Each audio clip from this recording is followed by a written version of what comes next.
আল্লাহ রাব্বুল আলামিন কোরআনে কারিমে সবচেয়ে গুরুত্বের সাথে আমাদেরকে যে নির্দেশটি দিয়েছেন সেই নির্দেশটির নাম হলো তাওহীদ প্রতিষ্ঠা করা।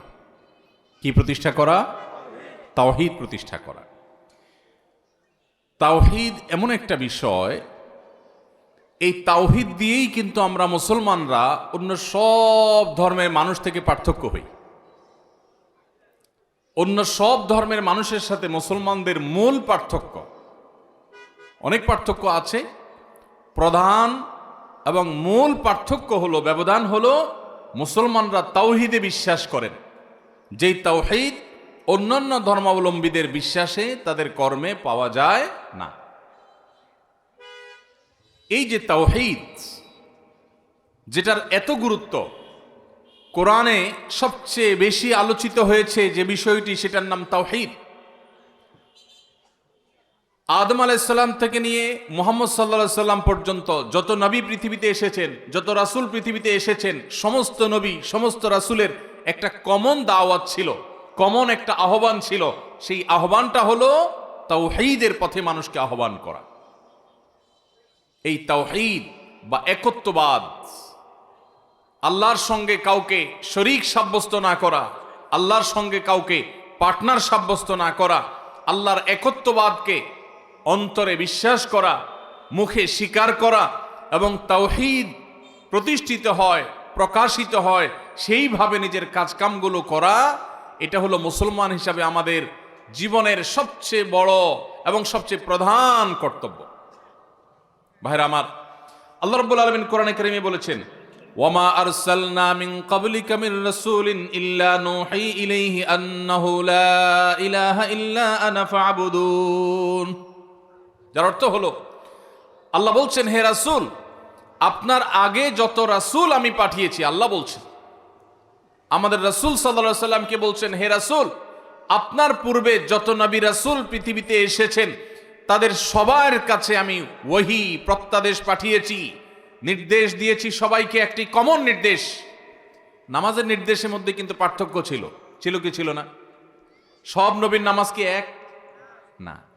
আমাদের নবীর নামাজ 5 ওয়াক্ত, কোন কোন নবীর উপর তার উম্মতদেরকে নামাজ পড়তে বলা হয়েছে হয়তো 50 ওয়াক্ত, আরো কম বা বেশি, কারো 1 ওয়াক্ত।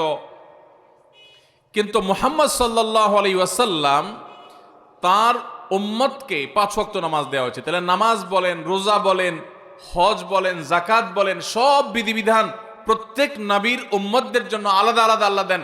অনেক ক্ষেত্রেই পার্থক্য থাকে, কোন কোন ক্ষেত্রে মিলও থাকে।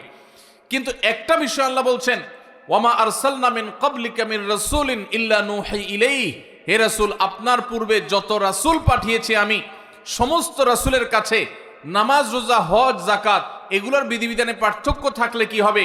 একটি নির্দেশ ছিল কমন সবার জন্য, যেটা বাধ্যতামূলক ছিল, সেটা হলো আন্নাহু লা ইলাহা ইল্লা আনা ফা'বুদুন। আল্লাহ ছাড়া ইবাদতের, গোলামির, দাসত্বের, মাবুদ হওয়ার, ইলাহ হওয়ার উপযুক্ত আর কেউ হতে পারে না। এটার নাম তাওহীদ। এটার নাম কি ভাই? তাওহীদ। এই তাওহীদ, এটা যেন প্রতিষ্ঠিত তারা করেন, এই নির্দেশটা আল্লাহ রাব্বুল আলামিন সমস্ত নবী রাসূলকে দিয়েছে। তাহলে এই আয়াত থেকে বোঝা গেল, সমস্ত নবী রাসূলদের কমন মিশন ছিল, সবার একটা মিশন ছিল, যে মিশনে কোনো পার্থক্য ছিল না। সব নবী রাসূলগণ তাওহীদের দাওয়াত দিয়েছেন।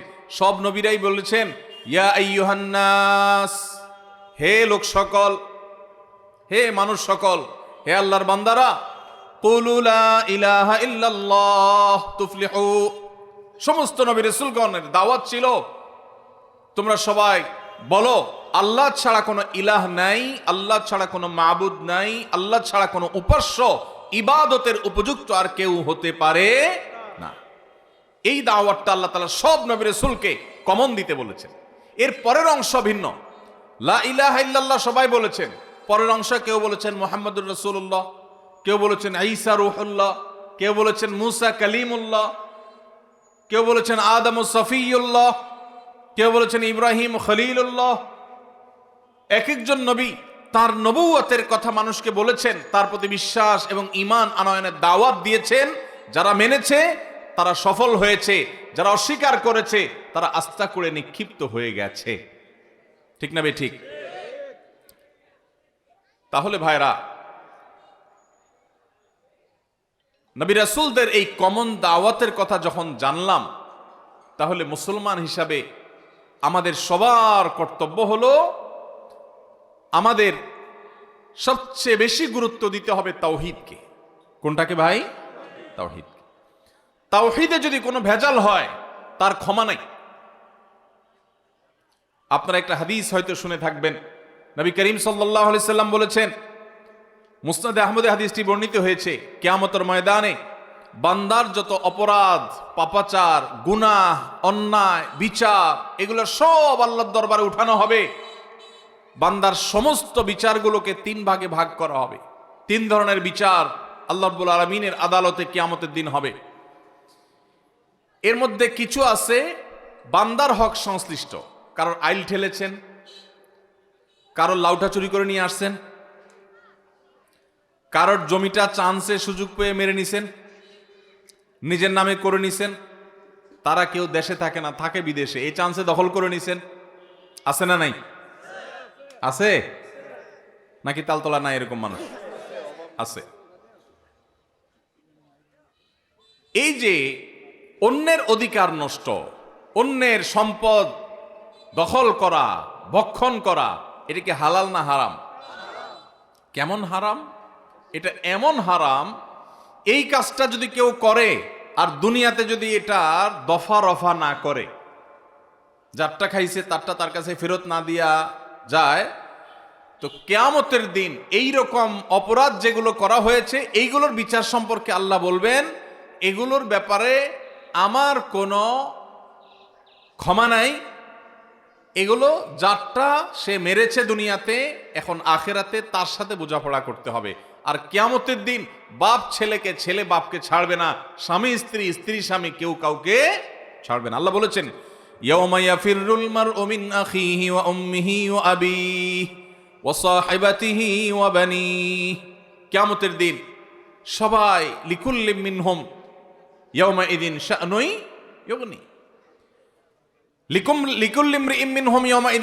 ইউগনি। প্রত্যেকটা মানুষ সেদিন যার যার জান বাঁচানোর জন্য পাগল পড়া থাকবে। কেউ কাউকে, বাপ সন্তানকে, সন্তান বাপকে পরিচয় দিতে চাইবে না।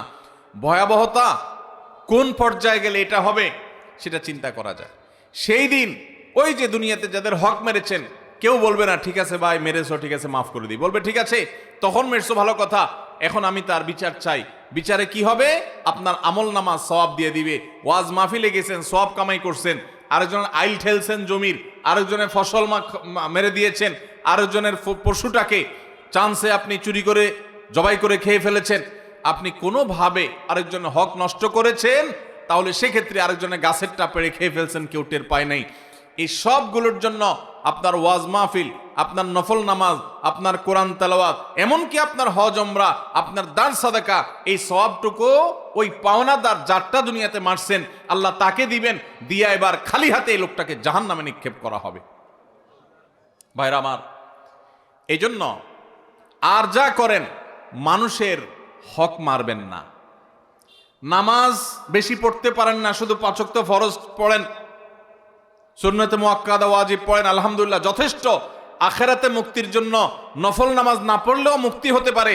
কিন্তু যদি নামাজও পড়েন, আইলো ঠেলেন, নামাজও পড়েন, আরেকজনের জমির জিনিসপত্র দখল করেন, আরেকজনের গাছের নারিকেলটা, সুপারিটা, ডাবটা, আমটা, জামটা চান্সে নিয়ে নিছেন, কেউ টের পায়নি, নিয়ে আয়সা খায়া এরপর উযু করে সুন্দর করে নামাজ চলে আসছেন, আল্লাহু আকবার। ওয়াজ মাহফিল আয়সা বসে আছেন সেই দুপুর থেকে, কোনো লাভ হবে? কোনো লাভ হবে না। মুসনাদে আহমদের এই হাদিস থেকে আমরা জানতে পারলাম, নবী সাল্লাল্লাহু আলাইহি সাল্লাম বলেছেন, কিয়ামতের দিন বান্দার হক নষ্ট করে যারা আসবে এদের কোনো ক্ষমা নাই, কোনো ক্ষমা হবে না। তাহলে 3 ধরনের বিচার হবে। কয় ধরনের মামলার বিচার হবে কিয়ামতে? 3 ধরনের। একটা হলো বান্দার হক, এটার কোনো ক্ষমা নাই। আর আরেকটা হলো আল্লাহর হক। আল্লাহর হক কোনটা? নামাজটা পড়ছেন, একটু ভেজাল ছিল, রোজাটা রাখছেন, ভালো করে রাখতে পারেন নাই, কোরআন তেলাওয়াত করছেন, একটু ভুলভাল হয়ে গেছে, এগুলো আল্লাহ চাইলে মাফ করতে পারেন, আর না চাইলে শাস্তি হতে পারে। এটা আল্লাহ তাআলা নিজের হাতে রাখছেন। আর 3 নম্বর মামলা হলো তাওহীদে যদি ভেজাল থাকে সেই মামলা। কেউ যদি শিরিক করে যায় তাহলে এইটার ব্যাপারেও এই হাদিসে নবী সাল্লাল্লাহু আলাইহি ওয়াসাল্লাম বলেছেন যে কিয়ামতের ময়দানে আল্লাহ রাব্বুল আলামিন এই মামলা সম্পর্কে বলবেন বিনা হিসাবে বিনা শুনানিতে সরাসরি জাহান্নাম। যদি কেউ শিরিক করে, তাওহীদ এর উল্টাটা হলো শিরিক। তাওহীদের উল্টাটা কি ভাই? শিরিক। আল্লাহ তাআলা সব সহ্য করলেও আল্লাহর সঙ্গে শিরিক করাটাকে আল্লাহ সহ্য করেন। আল্লাহ কোরআনে বলেছেন ইন্নাল্লাহা লা ইয়াগফিরু আন ইউশরাকা বিহি ওয়া ইয়াগফিরু মা দুনা যালিকা লিমান ইয়াশা। আল্লাহর সঙ্গে যদি কেউ শিরিক করে আল্লাহ এইটা মাফ করবেন না, তবে শিরিক ছাড়া অন্য কোনো অপরাধ করলে আল্লাহ যাকে ইচ্ছা তাকে মাফ করে দেন। এজন্য ভাইরা আমরা শিরিক থেকে বেঁচে থাকবো তো ইনশাআল্লাহ। কখনো কোনো অবস্থাতেই আমরা শিরিক করব না, তাওহীদ ঠিক রাখবো। নবী করিম সাল্লাল্লাহু আলাইহি সাল্লামকে আল্লাহ তাআলা বলেছেন, হে রাসূল, ওয়ালাকাদ উহিয়া ইলাইকা ওয়া ইলাল্লাযিনা মিন ক্বাবলিক, হে রাসূল আপনার এবং আপনার আগে সমস্ত নবী রাসূলদের কাছে কমন ওহী পাঠানো হয়েছে, লা ইন আশরাকতা লা ইয়াহবাতান্না আমালুক ওয়া লা তাকুনান্না মিনাল খাসিরিন। যদি আপনিও শিরকে লিপ্ত হন, নবী তো কখনো শিরকে লিপ্ত হইতে পারবেন না, হবেন না, তিনি তো মাসুম। আল্লাহ তাআলা শুধু বোঝার জন্য বলছে যে যদি শিরকে লিপ্ত হন আপনি, কথার কথা, বা কেউ যদি শিরকে লিপ্ত হয়, লা ইয়াহবাতান্না আমালুক, তাহলে আপনার আমল পর্যন্ত বরবাদ হয়ে যাবে। নবীও যদি নবী শিরকে লিপ্ত হতে পারেন না, যদি শিরকে লিপ্ত হয় তাহলে আল্লাহ রাব্বুল আলামিন বলেছে আপনার আমলও বরবাদ হয়ে যাবে। যত নামাজ পড়েন, রোজা রাখেন, হজ করেন, উমরা করেন, দান করেন, সাদাকা করেন, ওয়াজ মাহফিল করেন, ওয়াজ মাহফিল শুনেন, কোরআন তেলাওয়াত করেন, সব বরবাদ হয়ে যাবে যদি আপনি শিরকে লিপ্ত হন, এবং আপনি ক্ষতিগ্রস্ত হয়ে যাবেন, আপনার কোনো লাভ হবে না, আখিরাত পুরা বরবাদ হয়ে যাবে যদি শিরিক হয়। এজন্য তাওহীদ ঠিক রাখতে হবে, শিরিক থেকে বেঁচে থাকতে হবে। নবী করিম সাল্লাল্লাহু আলাইহি সাল্লাম বলেছেন, কোন মানুষ যদি আল্লাহর ইবাদতের মধ্যে কোনো পার্টনার সাব্যস্ত না করে, এখানে যদি কেউ কোনো প্রকার শিরিক না করে, কোনো প্রকার আল্লাহর তাওহীদের বিরোধী কাজ না করে, তখন আল্লাহর উপরে আবশ্যক হয়ে যায় এই লোকটাকে জাহান্নামের শাস্তি না দিয়ে জান্নাত দেওয়া। আল্লাহর হক হলো শিরিক ছাড়া আল্লাহর ইবাদত হবে, শিরিক ছাড়া আল্লাহর ইবাদত হবে। এটা কার হক? আল্লাহর হক। আপনি এই কাজটা করছেন তো আল্লাহর মেইন হক আদায় করে ফেলেছেন। আর আল্লাহর এই হক যদি কেউ আদায় করে তখন বান্দার হক হয়ে যায় আল্লাহর কাছে তাকে জান্নাত দেওয়া। এই জন্য আমরা শিরক থেকে বেঁচে থাকবো তো ইনশাআল্লাহ।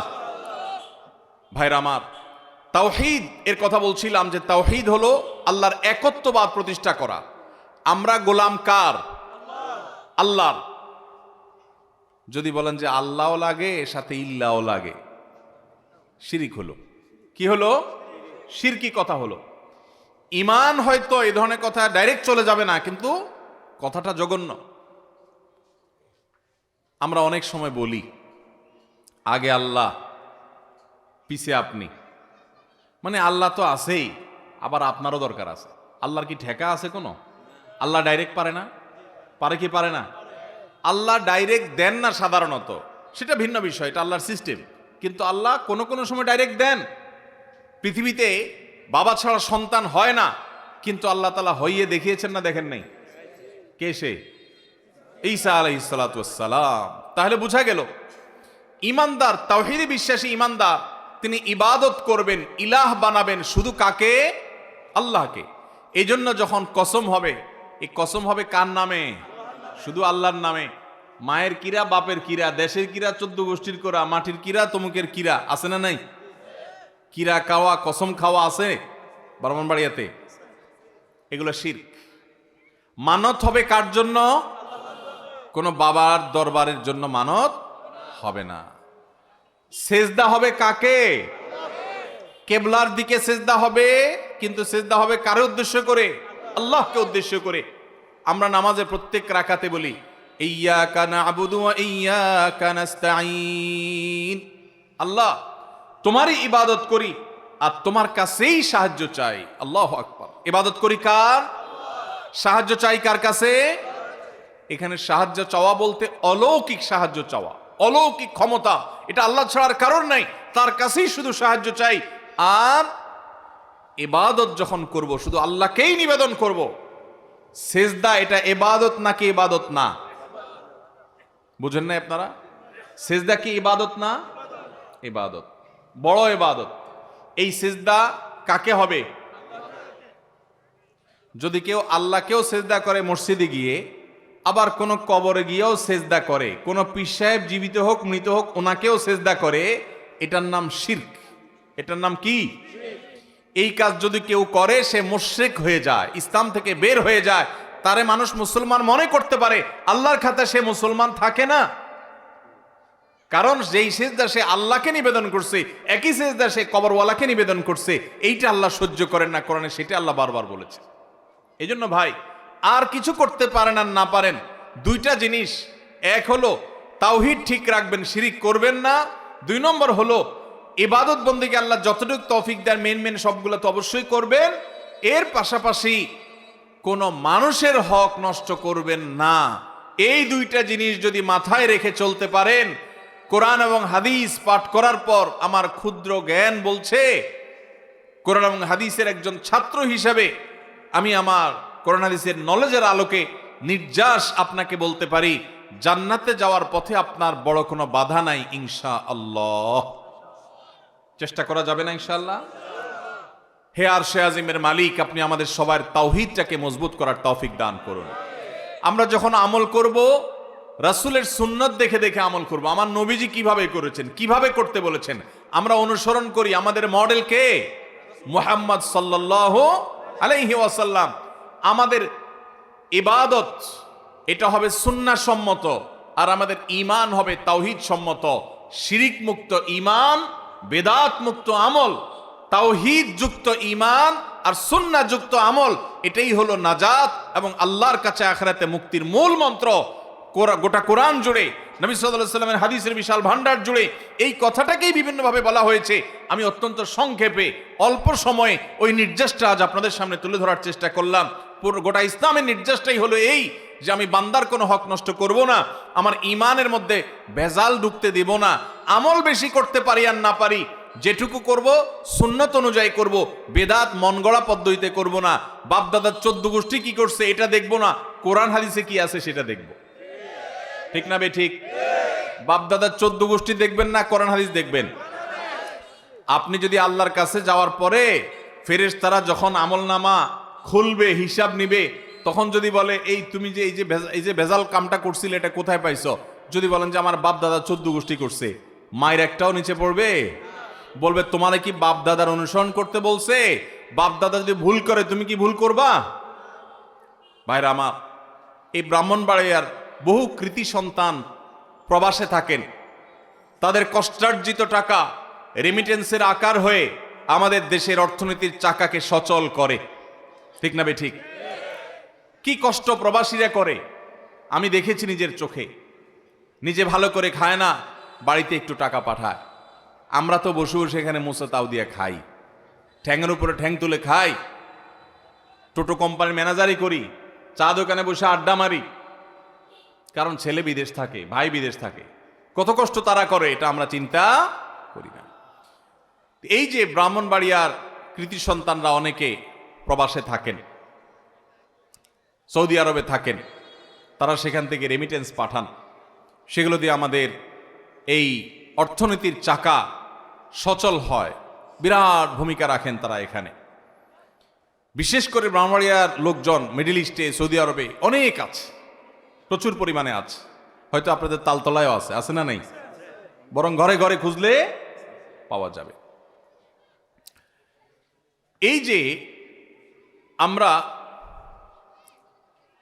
ভেজাল মুক্ত আমলের কথা বলছি আর শিরিক মুক্ত ঈমানের কথা বলছি, এই শিরিক মুক্ত ঈমান আর ভেজাল মুক্ত আমল এইটা এতটা গুরুত্বপূর্ণ যে কেউ যদি আপনাকে বিদেশ থেকে টাকা পাঠায়, অল্প পাঠায় কিন্তু পিওর পাঠায়, স্বর্ণ পাঠাইছে আপনার ছেলেটা, পরিমাণে অল্প পাঠাইছে কিন্তু পিওর, আরেকজনে অনেক পাঠাইছে কিন্তু নকল বা ভেজাল। আপনি কি অল্পটাতে খুশি হবেন না ভেজাল বেশিটাতে খুশি হবেন? আল্লাহ রাব্বুল আলামিন বান্দার অল্প আমলে খুশি যদি বান্দার সে আমলটা ভেজাল মুক্ত হয়। কি মুক্ত হয়? ভেজাল মুক্ত হয়। আর যদি ভেজাল দিয়ে ভরা হয় তাহলে অনেক আমল করলেও তার 2 পয়সার কোনো লাভ, আল্লাহর কাছে তার কোনো মূল্য। এই জন্য ভাইরা আমার, আমরা চেষ্টা করব আমাদের আমলকে বেদাত মুক্ত করতে, ভেজাল মুক্ত করতে, সুন্নাহ মেনে মেনে চলব। আর আমাদের ঈমানটার মধ্যে যেন কোনো শিরিক না ঢুকে। আপনার ব্যবসা বাণিজ্যে উন্নতি হচ্ছে না, উন্নতি দেওয়ার মালিক কে? উন্নতি দেওয়ার মালিক কে ভাই? আল্লাহ। এখন আপনি যদি কোনো মাজারে গিয়ে, মাজারে যিনি শায়িত আছেন তার কাছে যা বলেন, খাজা বাবা আমার সন্তান হচ্ছে না, একটা সন্তান দেন, যেই সন্তান আল্লাহর কাছে চাওয়ার কথা ওইটা যদি কবরের কাছে, কবরওয়ালার কাছে যায় চান, এর নাম শিরিক। এর নাম কি? এই শিরিক আল্লাহ সহ্য করেন না। ভাইরা আমার, এই জন্য আমাদেরকে শপথ করতে হবে, আমাদেরকে নিয়ত করতে হবে, আমরা যেই কোনো মূল্যে নিজেদেরকে, নিজেদের পরিবারকে, আমাদের সমাজকে শিরিক মুক্ত করার চেষ্টা করব ইনশাআল্লাহ। আমাদের যে সমস্ত ভাই বোনরা ভুলে আছেন তারা আমাদেরই ভাই, তাদেরকে আমরা বুঝাবো যে কোন অবস্থাতে আমরা শিরিক করতে পারি না। কোনো কবরওয়ালা, কোনো মাজারওয়ালা, কোনো পীর সাহেব, কোনো আল্লাহর ওলি তিনি কি মানুষের সন্তান, ব্যবসা বাণিজ্য, রাজনৈতিক উন্নতি, বাহ্যিক উন্নতি, আখিরাতের উন্নতি এগুলো কোনোটা দেওয়ার ক্ষমতা রাখেন? সকল ক্ষমতার মালিক কে? আল্লাহ রাব্বুল আলামিন। আমাদের প্রিয় নবী সাল্লাল্লাহু আলাইহি সাল্লাম আল্লাহর রাসূল, তিনি আল্লাহর স্বয়ং রাসূল, তার সাথে আল্লাহর ওহী পাঠান আল্লাহ তাআলা তার কাছে। সেই রাসূলের কাছে পর্যন্ত সাহাবীরা কখনো গিয়ে নিজের ছেলে মেয়ে, ব্যবসা বাণিজ্য এগুলোর উন্নতি চান নাই, দোয়া চাইছেন। আমরা জীবিত কোনো আল্লাহওয়ালা, নেককার, আলেম ওলামা, হুজুর, মুরব্বী সবার কাছে দোয়া চাইতে পারি, কিন্তু দোয়া করব কার কাছে? যদি কবরে যায় দোয়া করি ঈমান থাকবে? কবরে যায় সিজদা করলে ঈমান থাকবে? কবর এটা সিজদা দেওয়ার জায়গা না, এটা ফুল দেওয়ার জায়গা না, এটা মোমবাতি জ্বালানোর জায়গা না। মোমবাতি দিবেন গরিবের ঘরে। মোমবাতি কোথায় দিবেন? যার ঘরে আলো নাই সেখানে মোমবাতি দিবেন। কবরে মোমবাতি জ্বালালে কার লাভ হবে? যিনি কবরে শায়িত আছেন উনি যদি জান্নাতি হন, আল্লাহর ওলি হন, তো আপনার মাটির উপরের মোমবাতি তার দরকার নাই। আল্লাহ মাফ করুক, লোকটা যদি খারাপ মানুষ হয়, জাহান্নামী হয়, তাহলে কোন কবরের উপরে মোম কেন? হেজাক লাইট জ্বালাই দিলে, আপনি আরো 1000 ভোল্টেজের লাইট জ্বালাই দিলেও তার কবরে সেই আলো যাবে। তাহলে আমাদেরকে যদি লাইট জ্বালাইতে হয় তাহলে গরিবের ঘরে একটা বাল্ব কিনে দিব, একটা মোমবাতি কিনে দিব, তাদের বাচ্চা কাচ্চা লেখা করতে পারবে, তারা রাতের অন্ধকার থেকে বাঁচতে পারবে, সেটা করব। মসজিদে যাইতে অন্ধকার, পথে একটু লাইট লাগাই দিব, এটা কাজে আসবে, ওই কবরে না। ঠিক না? আমি ঠিক? আল্লাহ আমাদেরকে বুঝার তৌফিক দান করুন। আপনারা কি আমার কথা মনে কষ্ট পাচ্ছেন? ভাইরা আমার, আমি শুধু কোরআন হাদিসের কথাগুলো আপনাদের কাছে শেয়ার করছি। আমি চাই আল্লাহ তাআলা আমাকেও জান্নাত দেখ, আপনাকেও জান্নাত দেখ। আমি চাই আজকে এই ব্রাহ্মণবাড়িয়ার কসবা থানার তালতলার মাটিতে আমরা যেরকম হিফজুল কোরআনের প্রতিযোগিতার জন্য আমরা এটাকে কেন্দ্র করে একত্রিত হয়েছি, এখানে এলাকার মান্যগণ্য ব্যক্তিবর্গ, থানার ওসি সাহেব আছেন, ডক্টর আশরাফুল আলম অত্র এলাকার কৃতি সন্তান তিনি আছেন, মুরব্বীরা আছেন, আপনারা অনেক দূর দূরান্ত থেকে এসেছেন। আমি বিশ্ববিদ্যালয়ের শিক্ষক আছেন, অনেক পর্যায়ের লোকজন আছেন, বিভিন্ন পর্যায়ের লোকজন আছেন। আমি আপনাদের কাছে আজ আকুল আকুতি করে গেলাম, আপনাদের সারা জীবনের প্রচেষ্টা হওয়া উচিত আপনার নিজেকে, আপনার পরিবারকে, আপনার সমাজকে, আপনার এলাকাকে শিরিক মুক্ত করতে হবে ইনশাআল্লাহ। চেষ্টা করা যাবে তো ইনশাআল্লাহ? যুবক ভাইরা সমাজের ভালো চাইবেন, সমাজের কল্যাণ সাধন করবেন। আপনারা এদেশের মানুষকে নতুন বাংলাদেশ উপহার দিয়েছেন, আপনাদের অবদান এদেশে মানুষ যুগ যুগ ধরে স্মরণ করবে। কিন্তু এদেশের মানুষকে আপনাদের দেওয়ার আরো বাকি আছে। সেই দেওয়ার অংশ হিসাবে মুসলমান যুবক হিসাবে প্রথম আপনার নিজেকে, এরপর পরিবারকে, তারপর আপনার সমাজকে শিরিক থেকে মুক্ত রাখা, আল্লাহর তাওহীদের পথে রাখা আপনাদের কর্তব্যের অংশ। ঠিক না বে ঠিক? আমি দোয়া করি আল্লাহ রাব্বুল আলামিন আমাদের সবাইকে শিরিক মুক্ত ঈমান আনার তৌফিক দান করুন। আমরা কিভাবে শিরিক করি আমি কিছু এক্সাম্পল দেওয়ার চেষ্টা করলাম। কবরে সিজদা দেওয়া শিরিক। কবরের কবর যিনি শায়িত আছেন তার কাছে ছেলে মেয়ে, ব্যবসা, টাকা পয়সার উন্নতি চাওয়া শিরিক। শিরিক মানে পার্টনার সাব্যস্ত করা। আল্লাহর কাছে যেটা যেটা আল্লাহর জন্য উপযুক্ত ওইটা অন্য কারোর জন্য করলে এটার নাম কি হয়? শিরক। এই শিরক সম্পর্কে আল্লাহ বলেছেন শিরক করলে কিন্তু সব আমল বরবাদ হয়ে যাবে, আর শিরকের গুনাহ আল্লাহ মাফ করবেন না। আর যা করেন শিরক করে দুনিয়া থেকে যাবেন, চেষ্টা করা যাবে না ইনশাআল্লাহ। এটা আমার কথা না, কোরআনের কথা। আপনি প্রত্যেক রাকাতে বলতেছেন আল্লাহকে ইয়্যাকা না'বুদু ওয়া ইয়্যাকা নাস্তাঈন, আল্লাহ শুধু তোমারই ইবাদত করি, শুধু তোমার ইবাদত করি, আর কারণ না। আপনি যদি আবার সিজদা দেন কবরে গিয়ে, তাহলে শুধু আল্লাহর ইবাদত হইলো? আপনি যদি আল্লাহর কাছে চান, আবার যে মাজারেও চান, শুধু আল্লাহর কাছে চাওয়া হইলো? শুধু আল্লাহর ইবাদত হইলো? এই জন্য আমরা এইসব শিরক থেকে বেঁচে থাকবো তো ইনশাআল্লাহ। ভাইরা আমার, বাপ দাদা কি করছে এইসব হিসাব করব না, কোরআন হাদিসে কি আছে সেটা দেখব। আমি প্রবাসীদের কথা বলতে গিয়ে অন্যদিক চলে গেছি, ওইটা শেষ করি। এখানে যারা প্রবাসে গেছেন, অনেক প্রবাসী ভাই আছেন, তার বাবা কৃষক মানুষ, ঠিক না বে ঠিক? কৃষক হওয়া কি ভালো না খারাপ? কত বড় ভালো, এটা নিয়ে আমার আজকে কথা বলার সময় নাই। আমি অন্য একদিন অন্য কোথাও কথা বলবো কৃষি কাজের ফজিলত সম্পর্কে। আমি ঢাকা এক জায়গায় বসবাস করি। আমার বাসার পাশে একটা খালি প্লট, একজন ডাক্তার সাহেব আছেন আমার প্রতিবেশী, ওনার ডাক্তার সাহেবের কাছ থেকে প্লটটা নিয়ে সেই প্লটটাতে আমরা চাষাবাদ করি। আমাদের ড্রাইভার সাহেব, আমরা সবাই সেখানে পরিশ্রম করি, ক্ষেত কোপানো, নিড়ানো, সব কাজ করি। 18-19 পদের সবজি আমরা করি আমাদের ক্ষেতে, আমি নিজে কাজ করি। গতকালকে না যেন আজকে আমি যখন বের হচ্ছি, বের হওয়ার আগেও একবার শেষবার ক্ষেতটা দেখে তারপরে সে সম্পর্কে কিছু বলে তারপরে আমি বাসা থেকে বের হই। তো এই যে কৃষি কাজ, এটার অনেক গুরুত্ব আছে, সেটা ভিন্ন বিষয়। কিন্তু আমি বলছি অনেক ভাইয়েরা বিদেশ চলে গেছেন চান্স পায়া, অথচ ওনার বাপ কৃষক মানুষ, কৃষি কাজ করা ভালো কাজ, সব ঠিক আছে, কিন্তু বিদেশ গেলে টাকা একটু বেশি আসবে, এই আশায় তিনি বিদেশ চলে গেছেন। কই ওই প্রবাসী ভাই তো বলেন নাই আমার বাপ যেহেতু কৃষক, আমার দাদা যেহেতু কৃষক, অতএব আমি কৃষি কাজই করবো, আমি বিদেশ যাব কেন? এটা কি কেউ বলে? কেউ বলে কোনোদিন? আমার বাপ উনি রিক্সা চালক, এটা কোনো দোষের বিষয় না, কিন্তু যেহেতু আমার বাপ রিক্সা চালক, আমি রিক্সাই চালাবো, আমি গাড়ি চালাবো না, এটা বলে কেউ কোনোদিন? আমার বাপ মা যেহেতু তারা ভাত আর সাদা মাঠা তরকারি খেয়ে জীবন পার করছে, তারা যেহেতু একটা বাঁশের ঘর অথবা টিনের ঘরে ছিল, আমার বাপ মা টিনের ঘর করছে, আমি কেন বিল্ডিং করব, আমি টিনের ঘরেই থাকবো, এইরকম মানুষ পাইছেন আজ পর্যন্ত? তো দুনিয়াটা তো আমরা সব 16 আনা বুঝি। দিনের বেলা আসলে বলি কি, বাপ দাদা যেহেতু করছে আমি সেটাই করব। কি বলেন? এই যে বাপ দাদা যেহেতু করছে অতএব এর বাইরে আর যাব না, এই যুক্তি কি সঠিক না ভুল? বাপ দাদা যেটা করছে আমার সেটা করতে হবে, এটা কখনো সঠিক হতে। বাপ দাদার ভালোগুলো অবশ্যই ধরে রাখতে হবে, বাপ দাদা যদি ভুল করেন সেটাকে বাদ দিতে হবে, ধরে রাখা যাবে। আল্লাহ আমাদের সবাইকে তাওহীদকে ঘরে ঘরে তাওহীদের আলোকে উজ্জ্বল করার, প্রজ্বলিত করার তৌফিক দান করুন। এই ব্রাহ্মণবাড়িয়ার মাটিকে আল্লাহ তাআলা তাওহীদের জন্য কবুল আর মঞ্জুর করুন। বাংলাদেশের মাটিকে আল্লাহ তাআলা তাওহীদের জন্য কবুল আর মঞ্জুর করুন। আমাদের ব্যক্তিগত জীবনে তাওহীদের বাইরে যেন শিরকে আমরা না যাই, আল্লাহ সেই তৌফিক দান করুন। আমাদের সমস্ত কিছু, সব কিছু যার কাছ থেকে আসবেন তিনি কে? আল্লাহ রাব্বুল আলামিন। অনেক ভাইরা আছেন রাসূলকে পর্যন্ত আল্লাহর পর্যায়ে নিয়ে যান। কবরে যারা শায়িত আল্লাহর ওলি নেককার, ওনাদেরকে তো নয়, এমনকি আল্লাহর রাসূল সাল্লাল্লাহু আলাইহি ওয়াসাল্লাম, তিনি আমাদের রাসূল, তাকে আল্লাহ পাঠিয়েছেন কেন? তাকে দেখে দেখে অনুসরণ করার জন্য। তাকে যদি আল্লাহর সমান সাব্যস্ত করি, এটাও শিরক হবে। এটাও কি হবে? শিরক হবে। আল্লাহর রাসূল সাল্লাল্লাহু আলাইহি সাল্লাম নিজেও গোলাম ছিলেন কার? আল্লাহর।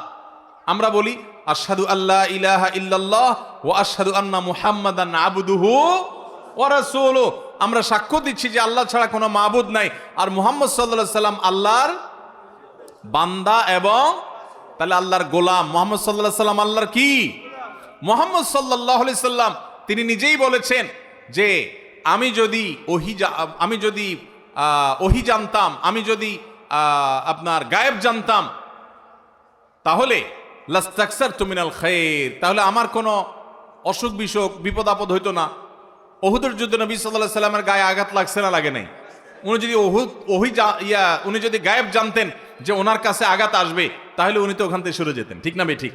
তো কোরআনে এই কথাই বলেছেন আল্লাহ রাব্বুল আলামিন, তার রাসূলকে বলেছেন, হে রাসূল আপনি বলে দেন, লাউ কুনতু আ'লামুল গায়বা, যদি আমি গায়েব জানতাম, লাস্তাকসারতু মিনাল খায়র, তাহলে অনেক কল্যাণের মালিক আমি হতাম এবং আমার কোনো ক্ষতি আমাকে স্পর্শ করতো না, কোনো বিপদ আমার আসতো না জীবনে। তাহলে রাসূল সাল্লাল্লাহু আলাইহি সাল্লাম, তাকে রাসূল হিসাবে আমরা সবচেয়ে বেশি মর্যাদা দিব এবং তিনি আমাদের সবার মাথার তাজ। তাকে আমরা দেখে দেখে তিনি যেভাবে নামাজ পড়েছেন ওইভাবে পড়বো, যেভাবে রোজা রেখেছেন সেভাবে রোজা রাখবো, তার সিরাতকে অনুসরণ করব। কিন্তু তাই বলে প্রার্থনাটাও আমরা রাসূলের কাছে করব। অনেক ভাইরা আছেন আল্লাহর সাথে রাসূলকে মিলায়া বলেন, এভাবে বলেন যে আল্লাহ রাসূলের ইচ্ছায়। আসলে কি আল্লাহ রাসূলের ইচ্ছা হয় না আল্লাহর ইচ্ছায় হয়? শুধু রাসূলের ইচ্ছায় হয়। রাসূল সাল্লাল্লাহু আলাইহি সাল্লাম তিনি আমাদের মডেল, তিনি আমাদের অনুকরণীয়, আমরা তাকে অনুসরণ করব।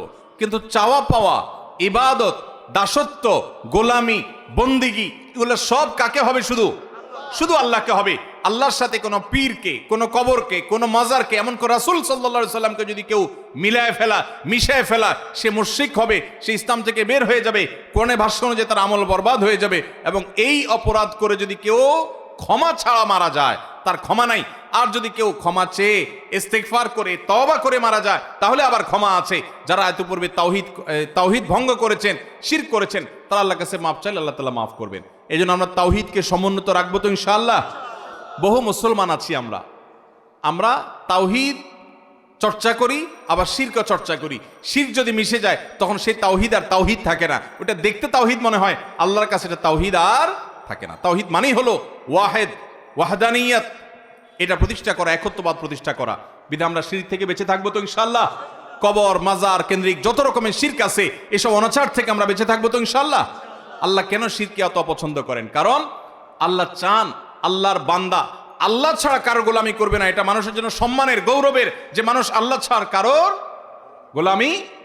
যদি আল্লাহর গোলামি করার পাশাপাশি আরেকজন মানুষের গোলামি করেন, পাথরের গোলামি করেন, মূর্তির গোলামি করেন, তাহলে এটা আপনার জন্য অপমান, মানবতার জন্য অপমান। যে মানবতার কপাল একটা মূর্তি, একটা পাথর, একটা মানুষের সামনে নত হয়েছে। আল্লাহ চান আমাদের এই কপাল শুধু আল্লাহর জন্য রিজার্ভ থাকবে, আর কারোর সামনে নত হবে। আমাদের সকল ভালোবাসা আল্লাহর জন্য, সর্বোচ্চ ভালোবাসা আল্লাহর জন্য নিবেদন হবে। ভালোবাসা আল্লাহর জন্য, শত্রুতাও। আমরা তো আজকাল দলের কারণে, গোষ্ঠীর কারণে, নানা কারণে ভালোবাসি।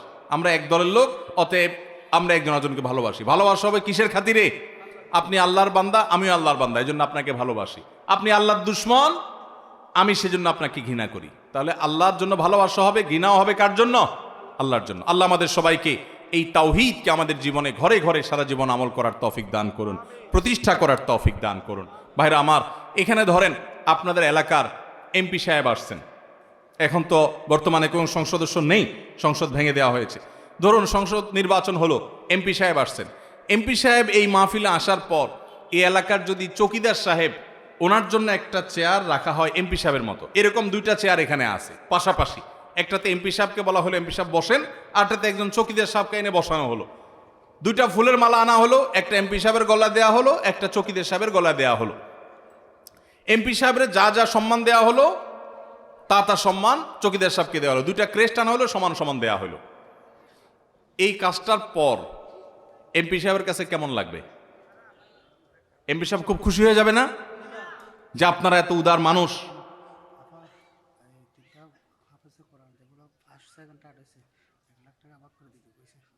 মাশাআল্লাহ। এমপি সাহেব খুব খুশি হয়ে যাবে না? এমপি সাহেব বলবে না যে আপনারা মনে করেন না হুজুরের হাদিয়া দিস, এটা আরেক মুসিবত।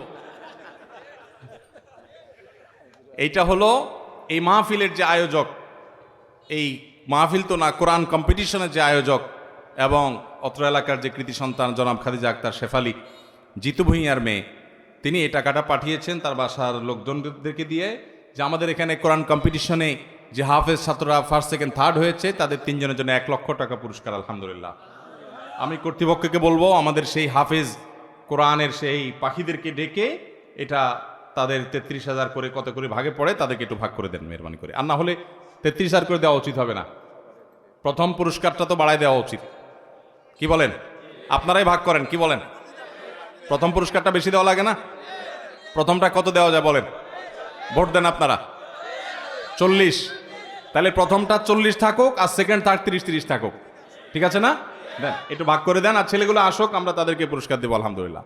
আপনারা আবার পরে বলবেন হুজুরের কত বড় বান্ডিল দিস, আরেক মুসিবত।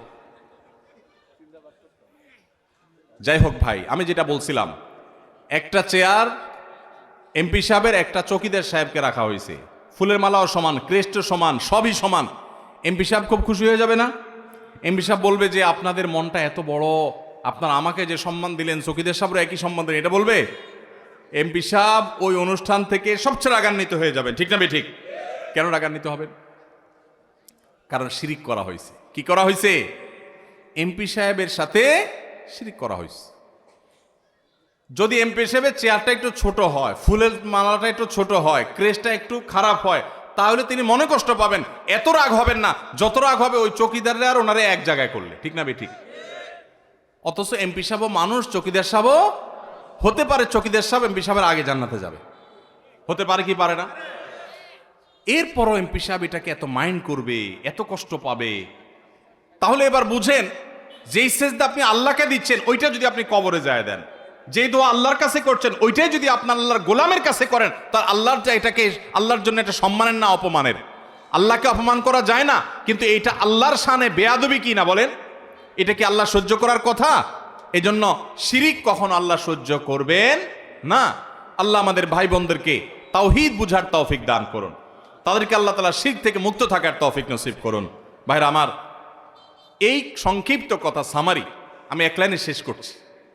যদি এটা নিয়ে যেতে পারেন আজকের মাহফিল থেকে, তো ঢাকা থেকে আমার আশাটাও সার্থক। জিতু ভূঁইয়ার মেয়ে, আমার মায়ের বয়সী, অত্র এলাকার কৃতি সন্তান, এই পর্দানসীন, এই আল্লাহর বান্দি, তিনি যে এখানে ভালো কাজ করার চেষ্টা করছেন, তার সেই চেষ্টাটাও সার্থক। আপনারা এলাকার মান্যগণ্য ব্যক্তিবর্গ, বিশ্ববিদ্যালয় শিক্ষক থেকে নিয়ে সাধারণ মানুষ পর্যন্ত যারা এই আয়োজনকে বাস্তবায়ন করার জন্য সময়, শ্রম, বুদ্ধি, মেধা দিয়েছেন, আমাদের থানা পুলিশ থেকে ওসি সাহেব সহ ওনারা নিরাপত্তার দায়িত্ব নিয়োজিত ছিলেন, যেভাবে কাজ করেছেন, সবার প্রচেষ্টা সার্থক হবে যদি আমরা কিছু নিয়ে যেতে পারি। আজকে মাহফিল থেকে নিয়ে যাব কি যাব না? ইনশাআল্লাহ। কে নিয়ে যাব? বুটবাদাম, বুটবাদাম, বুটবাদাম নিতে বলছি। সামারি দিচ্ছি আমি ভাই, সামারি। কি সামারি? পুরো বক্তব্যের খোলাসা, নির্যাস হলো ভাইরা আমার। নাম্বার 1, ঈমান, তাওহীদ, এটাকে পিওর রাখবো, নির্ভেজাল রাখবো। কখনো আল্লাহর সঙ্গে শিরিক করব না, ইবাদতেও না, উপাসনা দোয়াতেও না, অন্য কোনো ভাবেও না। আল্লাহর সঙ্গে কোনোভাবে শিরিক করব, শিরিক থেকে বেঁচে থাকবো, তাওহীদ ঠিক রাখবো। 1 নাম্বার 2, অন্যান্য ফরজ ইবাদতগুলো করা, কবিরা গুনাহ থেকে বাঁচার পাশাপাশি বান্দার হক কখনো নষ্ট করব না, কোনো মানুষের হক কখনো নষ্ট করব না। মনে থাকবে তো ইনশাআল্লাহ? এবং আল্লাহ সুবহানাহু ওয়া তাআলার কাছে দোয়া করব, চেষ্টা করব, নিজে যেরকম তাওহীদের উপরে প্রতিষ্ঠিত আছি, আমার পরিবার, সমাজ, যে মানুষটা শিরকে লিপ্ত তাকে আদরের সাথে, মায়ার সাথে, মহব্বতের সাথে বুঝাবো, ভাইরে শিরকের কোনো ক্ষমা নাই, তাকে নসিহত করব, উপদেশ দিব, হেদায়েতের পথে আনার চেষ্টা করব। একজন মানুষকে যদি শিরকের পথ থেকে আপনি সরায় নিয়ে আসতে পারেন, নবী সাল্লাল্লাহু আলাইহি ওয়াসাল্লাম বলেছেন, লা ইয়াহদিয়াল্লাহু বিকা রাজুলান ওয়াহিদান খায়রুম মিল্লাকা মিন হুমুরিন নাআম। আলী রাদিয়াল্লাহু আনহু বলেছেন, আলী, তোমার মাধ্যমে একজন মানুষ যদি ভুল পথ থেকে চলে আসে, তাহলে লাল ওটের মালিক হওয়া সবচেয়ে গৌরবের আরব মানুষের জন্য তার চেয়ে বেশি গৌরবের তোমার আখিরাত বিল্ড আপ হয়ে যাবে। এজন্য আমরা শিরক থেকে মানুষকে বাঁচানোর চেষ্টা করব ইনশাআল্লাহ। জীবনে কারো কোনো ক্ষতি করব না, হক মারব না ইনশাআল্লাহ। নিজে কোনো শিরক করব না, তাওহীদ ঠিক রাখবো। লা ইলাহা ইল্লাল্লাহ শুধু মুখে বললে হবে না, আমার আচরণ হবে তাওহীদের সাথে সঙ্গতিপূর্ণ, আমার কথা হবে তাওহীদের সাথে সঙ্গতিপূর্ণ, অন্য কোনো ভাবে না। আমাদের সবকিছু দেওয়ার মালিক, না দেওয়ার মালিক আল্লাহ তাআলা। চাওয়ার মালিক একমাত্র, চাওয়ার জায়গা একমাত্র কোথায়? আল্লাহ রাব্বুল আলামিন। আল্লাহ তাআলা আমাকে, আপনাকে, আমাদের সবাইকে আমল করার তৌফিক দান করুন। এই তালতলার কবরস্থান, এই মঞ্চের পাশেই কবরস্থান, আমি প্রায় জিয়ারত করি, দোয়া করি আল্লাহ তাআলা কবরবাসী সবাইকে মাগফিরাত নসিব করুন। এবং এই যে আল্লাহর বান্দি, এই যে হিফজ কম্পিটিশন করেছেন, এই যে আপনাদের দ্বীনি আয়োজন করেছেন, আল্লাহ তাআলা তার বান্দিকে নেক হায়াত দারাজ করুন, তার মা বাবাকে মাফ করুন। অত্র এলাকার সমস্ত মুরব্বী যারা ঈমান নিয়ে গেছেন, তাওহীদ নিয়ে গেছেন, তাদের সবাইকে আল্লাহ তাআলা মাফ করে দিন এবং শিরিক থেকে আল্লাহ তাআলা আমাদের সবাইকে হেফাজত করুন। এই মাটিকে, এই এলাকাকে আল্লাহ তাআলা মুক্ত করে দিন, হেফাজত করুন। দ্বীনি প্রতিষ্ঠান যেগুলো আছে, মাদ্রাসা শিক্ষক, ছাত্ররা কোরআন শেখার জন্য চেষ্টা করছেন, আল্লাহ তাআলা তাদের শিক্ষার মধ্যে বরকত দান করুন। জাযাকুমুল্লাহ খাইর। আসরের সময় হয়ে গেছে, আমরা এক্ষুনি জামাত পড়ে নামাজ পড়বো ইনশাআল্লাহ। তার আগে এখানে যারা এই যে সংগঠন তরফ থেকে উদ্যোগে স্বেচ্ছাসেবায় প্রোগ্রাম হয়েছে তালতলা সুন্নাত